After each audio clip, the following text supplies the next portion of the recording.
கடன் வாங்கி குழந்தை கொண்டு கோயம்புத்தூரில் இன்ஜினியரிங் காலேஜில் சேர்த்தாச்சு. சின்னவனை படிக்க வைக்கணும், 2 பசங்க, அதுக்கும் கடன். இப்படி சுற்றி சுற்றி கடன் வாங்கிட்டு ஒரு 3.5 லட்ச ரூபா கடனை அடைக்க முடியல. 20,000 ரூபாய் சம்பளத்தை வச்சுக்கிட்டு என்னால் அடைக்க முடியாது.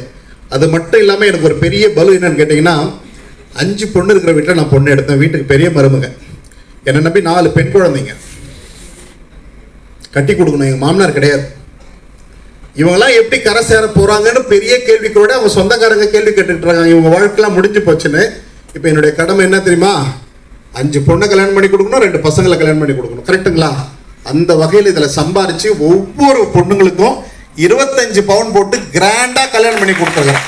கிட்டத்தட்ட 111 சவரம் போட்டிருக்கிறேன்.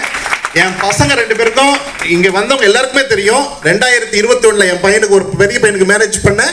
2024 என் சின்ன பையனுக்கு மேரேஜ் பண்ணேன். இன்னைக்கு 2 பேருக்கு 2 கார் வாங்கி கொடுத்துருக்கிறேன். இன்னைக்கு நான் சொந்தமாக ஃபார்ச்சுனர் காரில் போய்கிட்டு இருக்கிறேன். அதுக்குரிய ஆதாரம் கீழே நின்றுக்கிட்டு இருக்கு. எதுக்கு சொல்ல வரேன்னா சார், சும்மா என் கையில் எதுவுமே இல்லைங்க, நான் அதிர்ஷ்டம் இல்லை, மச்சம் இல்லை, அது இல்லை, இது இல்லை, பிறந்த நேரம் சரியில்லை, அதெல்லாம் கிடையாதுங்க.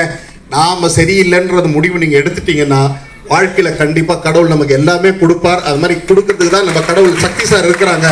இது வாய்ப்பு இல்லை, வாழ்க்கையாக நினைச்சு பாருங்க. அவங்க அத்தனை பேருடைய வாழ்க்கை மாறும். நன்றி, வாழ்த்துக்கள்.